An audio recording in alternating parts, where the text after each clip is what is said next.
किसी समय की बात है, एक छोटे से गांव में एक लड़का अर्जुन रहता था। अर्जुन बहुत ही मेहनती और ईमानदार था। गांव के लोग उसकी ईमानदारी की बहुत तारीफ करते थे, लेकिन अर्जुन के पास बहुत सीमित संसाधन थे और उसकी परिस्थितियां कभी-कभी मुश्किलें पैदा करती थीं।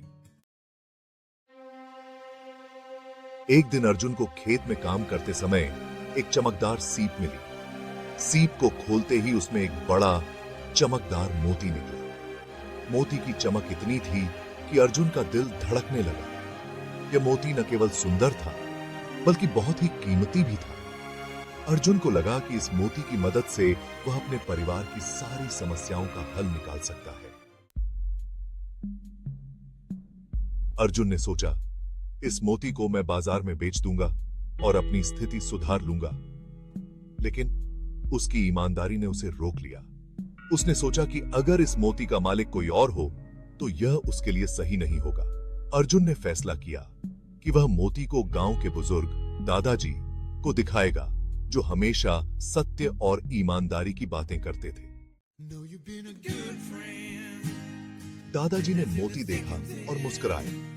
उन्होंने कहा, अर्जुन, तुमने जो किया वह बहुत बड़ा काम है।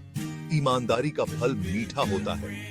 इस मोती को हम गांव की अमानत मानते हैं। इसे हम सही मालिक को लौटाएंगे।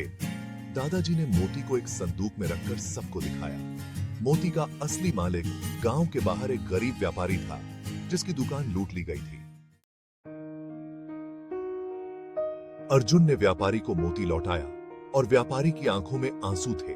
व्यापारी ने कहा, तुम्हारी ईमानदारी ने मुझे फिर से विश्वास दिलाया कि इस दुनिया में अच्छे लोग अभी भी हैं। व्यापारी ने अर्जुन को धन्यवाद दिया और उसे एक छोटी सी राशि इनाम के रूप में दी। अर्जुन ने मुस्कुराते हुए कहा, मुझे इनाम की जरूरत नहीं। ईमानदारी से बड़ा कोई इनाम नहीं होता। गांव के लोग अर्जुन की ईमानदारी की कहानियां सुनकर प्रेरित हुए और उन्होंने अपने जीवन में भी सच्चाई और ईमानदारी की राह अपनाई।